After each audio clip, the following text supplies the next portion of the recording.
Cycle আপনি কি করতেন গেছেন? সাইকেল আমার রুগী আছে এর মধ্যে আইলেছে ভর্তি আইসিইউতে ভর্তি। কবে ভর্তি করাইছে? ভর্তি করাইছে 2 দিন হলো। আমি এখান থেকে উঠি বউ ঠিক করে মোবাইল চুরি হয়ে গেছে গা, মোবাইল নাই।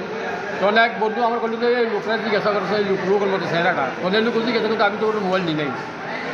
এটার ভিতরে এখানে তর্ক বইছে এখানে। মোবাইলটা কার ছিল? মোবাইলটা হলো আমার ছেলের চার্জ দিয়েছিল আমার ছেলের বউ।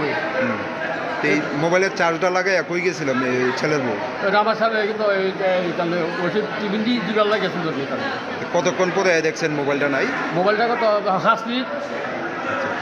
মিনিটের ভিতরে মোবাইল চার্জ দেওয়ার ভিতরে নেওয়ার ভিতরে 5 মিনিট দিবে রেখেছি। এখানে তো অন্য রুগীরা আছে বা তার লোকজন আসছিল, তাদেরকে জিজ্ঞাসা করছেন? তারা জিজ্ঞাসা করে তারা নাই, তারা কাছে নাই মোবাইল থেকে। আমরা দেখছি লোকটা দেখছি ওর কেদা যে আমরা বুঝতে চিনলেন না। এই যে আইসিইউর মধ্যে আপনার রুগী কতদিন ধরে? আমি আজ যাই না যে 3 দিন। বাড়ি কোন জায়গায়? আমার বাড়ি হলো সোনামুড়া দক্ষিণে কাঠালিয়া। শুধু মোবাইলে নিছে না অন্য কিছু নিছে? না মোবাইলের ভিতরে আর কিছু আছে।